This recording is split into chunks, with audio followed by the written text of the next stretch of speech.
لا حول ولا قوة إلا بالله العلي العظيم. أعوذ بالله من الشيطان اللعين الرجيم. بسم الله الرحمن الرحيم. الحمد لله الذي هدانا لهذا وما كنا لنهتدي لولا أن هدانا الله لقد جاءت رسل ربنا بالحق.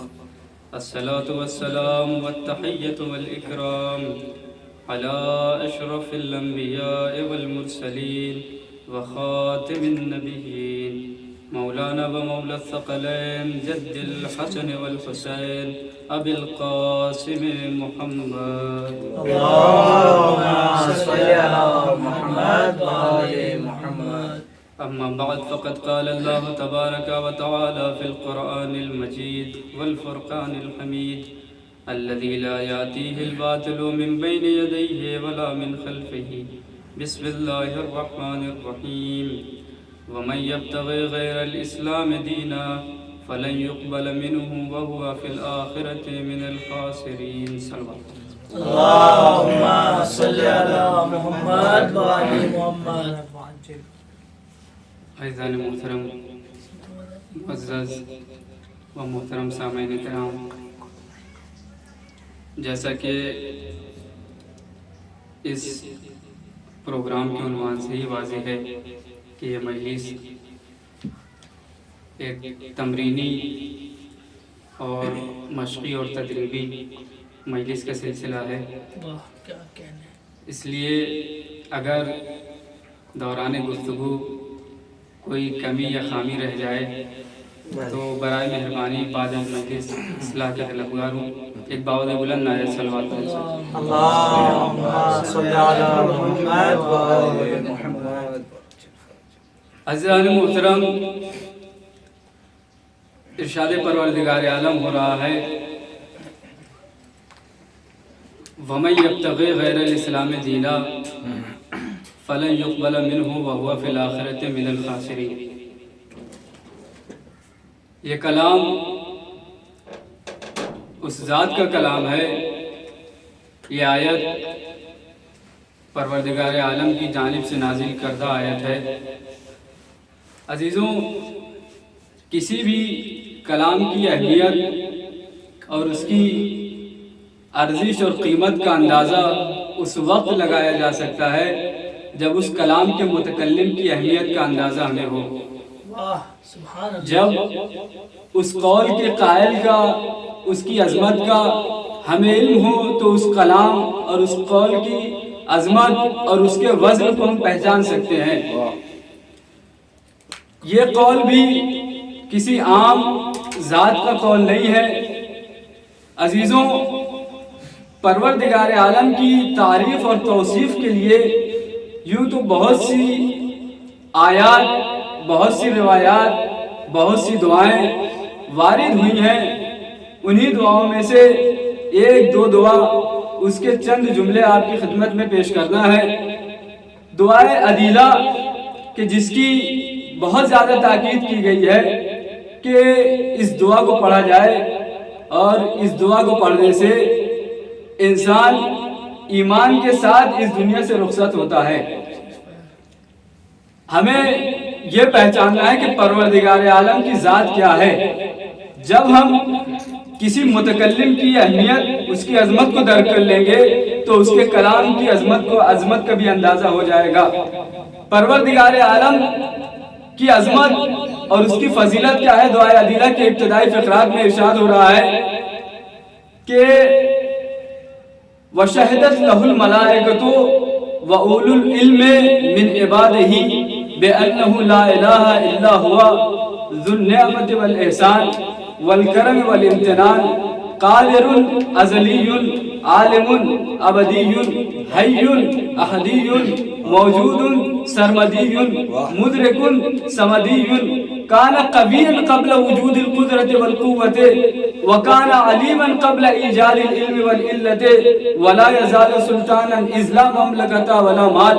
عزیزوں کتنے بہترین انداز میں پروردگار عالم کی تعریف اور توصیف کر رہے ہیں۔ معصوم امام فرماتے ہیں کہ پروردگار عالم کی ذات وہ ذات ہے کہ جس کے لیے ملائکہ گواہی دیتے ہیں اور اس کے بندوں میں سے جو صاحبان علم ہیں وہ گواہی دیتے ہیں. کس بات کی گواہی دیتے ہیں؟ اس بات کی گواہی دیتے ہیں کہ بے شک پروردگار عالم کی ذات وہ ذات ہے کہ جس کے علاوہ کوئی خدا نہیں ہے، اور پروردگار عالم کی ذات ہی وہ ذات ہے جو صاحب نعمت و احسان ہے، صاحب کرم و امتنان ہے. وہی قادر ہے، وہی ازلی ہے، وہی عالم ہے، وہی ابدی ہے، وہی حی ہے، وہی موجود ہے، وہی سرمدی ہے، وہی مدرک ہے، وہی سمدی ہے. عزیزو پروردگار عالم کے بارے میں ارشاد ہو رہا ہے کہ کان قویا قبل وجود القدرت والقوت، وہ اس وقت بھی صاحب قوت و طاقت تھا جب وجود قدرت و طاقت نہ تھا. وکان علیما قبل ایجاد العلم والعلت، وہ اس وقت بھی جاننے والا تھا کہ جب علم اور علت کا کوئی ایجاد نہیں تھا. ولا یزال سلطانا اذ لا مملکۃ ولا مال، وہ اس کی حکومت اور اس کی سلطنت اس وقت بھی تھی جب نہ کوئی دولت تھی، نہ مملکت تھی، نہ مال تھا. ایک صلوات پڑھیں عظمت آل محمد علیہ السلام.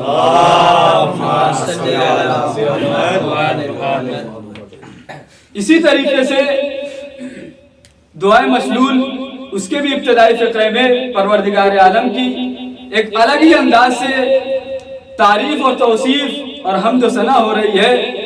ارشاد ہو رہا ہے کہ یا من لا یعلم ما ہوا ولا کیف ہوا ولا این ہوا ولا حیث ہوا الا ہوا یا ذا الملک والملکوت یا ذا العزت والجبروت.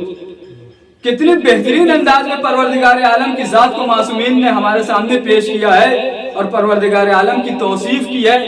ارشاد ہو رہا ہے کہ یا من لا یعلم ما ہوا، اے وہ کہ جس کی حقیقت کا کسی کو علم نہیں ہے، جس کی کیفیت کو کوئی درک نہیں کر سکتا، جس کی حیثیت کو کوئی جانتا نہیں ہے سوائے خود اس کے.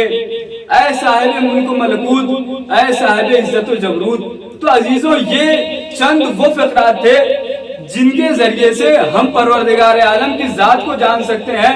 وَإِلَّا ہم کہاں، ہماری اوقات کہاں، ہم کہاں، ہماری بساط کہاں، ہم کہاں، ہماری کیا اوقات کہ ہم پروردگار عالم کی معرفت کر سکیں، پروردگار عالم کو پہچان سکیں. عزیزو جتنا پروردگار عالم کو ہم تھوڑا بہت جان سکے ہیں اسی انداز میں ہم پروردگار عالم کو پکارتے بھی ہیں، اور پکارتے ہوئے کبھی کہتے ہیں کہ پروردگار عالم ہی ہمارا مالک ہے، وہی ہمارا خالق ہے، وہی ہمارا رازق ہے. وہ علیم بھی ہے، وہ کریم بھی ہے، وہ رحیم بھی ہے، وہ نعیم بھی ہے، وہ عظیم بھی ہے، وہ واحد بھی ہے، وہ احد بھی ہے، وہ سمد بھی ہے، وہ غنی بھی ہے، وہ مدرک بھی ہے، وہ بصیر بھی ہے. عزیزو جتنا ہمیں علم ہو سکا ہم پہچان سکے، ہم اپنی معرفت کے اعتبار سے، اپنی ادنا اور ناقص معرفت کے اعتبار سے پروردگار عالم کو بلاتے ہیں. اور جب بلاتے ہیں تو کہتے ہیں کہ وہی اول بھی ہے، وہی آخر بھی ہے، وہی ظاہر بھی ہے، وہی باطن بھی ہے، وہی موجود بھی ہے، وہی محمود بھی ہے، وہی معبود بھی ہے. عزیزو جملے پہ توجہ کہ وہی معبود بھی ہے، وہی موجود بھی ہے، وہی محمود بھی ہے، وہی ولی بھی ہے، وہی اعلیٰ بھی ہے، وہی علی بھی ہے، وہی مولا بھی ہے.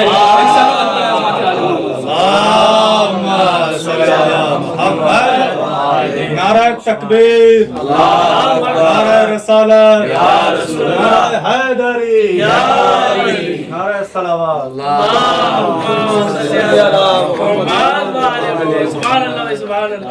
تو عزیزو پروردگار عالم کی ذات، اس کی معرفت ایک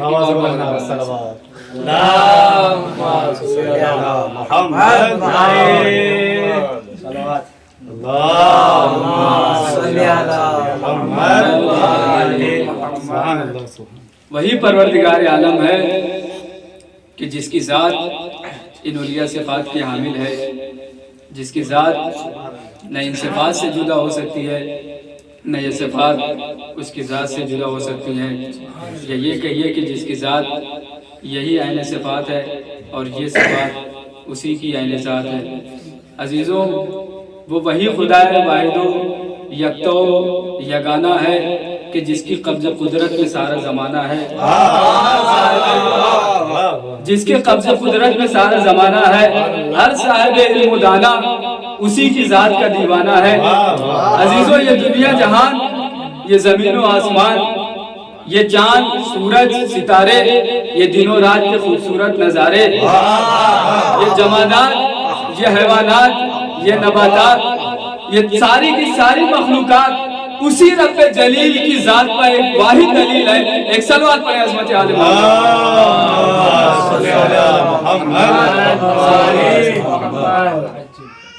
عزیزوں، یہ کائنات کا ہر ایک ذرہ، کائنات کی ہر ایک مخلوق خداوند عالم کی خلقت ہے، اسی کی صنعت ہے۔ اب عزیزوں، جب متکلم کی اہمیت کا اور اس کی فضیلت کا اندازہ ہو گیا تو کچھ روشنی اس کلام پہ بھی ڈال دیا جائے جو اتنی باعظمت ذات سے صادر ہوا اور اس کی جانب سے آیا۔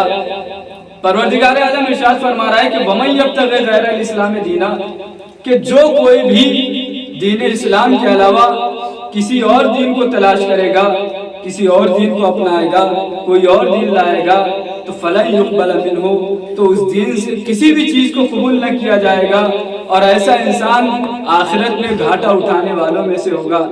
عزیزو عند اللہ، اگر کوئی دین قابل قبول ہے تو وہ فقط اور فقط دین اسلام ہے۔ اسلام کے علاوہ کوئی اور دین قابل قبول نہیں، کوئی اور آئین قابل قبول نہیں، کوئی اور مذہب قابل قبول نہیں۔ عزیزو، اسلام کے بغیر کچھ بھی قابل قبول نہیں ہے۔ آج دین اسلام ایک طرف ہے اور اس کے مقابل میں نہ جانے کتنے ہزاروں ادیان دین اسلام کے مقابل میں کھڑے ہیں، لیکن دین اسلام واحد وہ دین ہے کہ جو عند اللہ مقبول ہے۔ بقیہ ادیان دین اسلام کے مقابل میں ناقابل قبول ہے۔ نہ یہ کہ صرف یہ ناقابل قبول ہے بلکہ بقیہ ادیان فضول اور محض فضول ہے۔ عزیزوں، دو چیز ہے جس پہ ہمیں بڑی توجہ رکھنی چاہیے۔ دو چیز ہے جس پہ ہمیں، بس یہ آخری بات، دو چیز ہے جس پہ ہمیں زیادہ توجہ رکھنا چاہیے۔ پڑھے لکھے لوگوں کا مجمع ہے۔ ایک چیز ہے کوالٹی، دوسری چیز ہے کوانٹیٹی۔ ایک چیز ہے کیفیت، ایک چیز ہے کمیت۔ ایک چیز ہے مقدار، ایک چیز ہے معیار۔ ایک چیز ہے کیسا، ایک چیز ہے کتنا۔ یہ دو چیز ہے عزیزوں، اس پہ ان دو چیزوں میں سے کس چیز کو ہمیں اپنانا چاہیے اور کس چیز پہ زیادہ فوکس کرنا چاہیے۔ خود دین اسلام میں بھی ان دو چیزوں میں سے کوانٹیٹی، کمیت، کتنا، مقدار، اس چیز پہ زیادہ توجہ اور اس کی اہمیت نہیں ہے۔ دین اسلام میں بھی کوالٹی کو دیکھا گیا ہے، کیفیت کو دیکھا گیا ہے، کیسے کو زیادہ ترجیح دی گئی ہے اور معیاری چیز کو زیادہ ترجیح دی گئی ہے۔ اب عزیزوں، ہمیں بھی اپنی زندگی میں اس چیز کو زیادہ اہمیت دینی چاہیے کہ ہم کتنے کمیت، مقدار کے پیچھے نہ جائیں بلکہ کیسا ہے اس چیز کو اپنی زندگی میں ہم زیادہ اہمیت دیں۔ کوالٹی کیا ہے، اس چیز کی زیادہ ہمیں اپنی زندگی میں اہمیت ہونی چاہیے۔ اس لیے کہ عزیزوں، آج کے زمانے میں آپ خود دیکھ لیجئے کہ کمیت کی طرف نہ جائیے بلکہ کیفیت کی طرف جائیے۔ کوانٹیٹی کو زیادہ نظر میں نہ رکھے، کوالٹی کو نظر میں رکھے، اس لیے کہ یہ اہم نہیں ہے کہ اس دنیا میں کتنے اسلامی ممالک ہیں، یہ اہم نہیں ہے، کیسے اسلامی ممالک ہیں یہ اہم ہے۔ اس دنیا میں یہ اہم نہیں ہے کہ آپ کتنا جیے بلکہ اہم یہ ہے کہ کیسے جیے۔ عزیزوں، اس دنیا میں یہ اہم نہیں ہے کہ آپ کتنا جیے، اور اسی طریقے سے ہماری نظر میں یہ اہم نہیں ہونا چاہیے کہ ہم نے کتنے پیسوں کا تبرک بانٹ دیا۔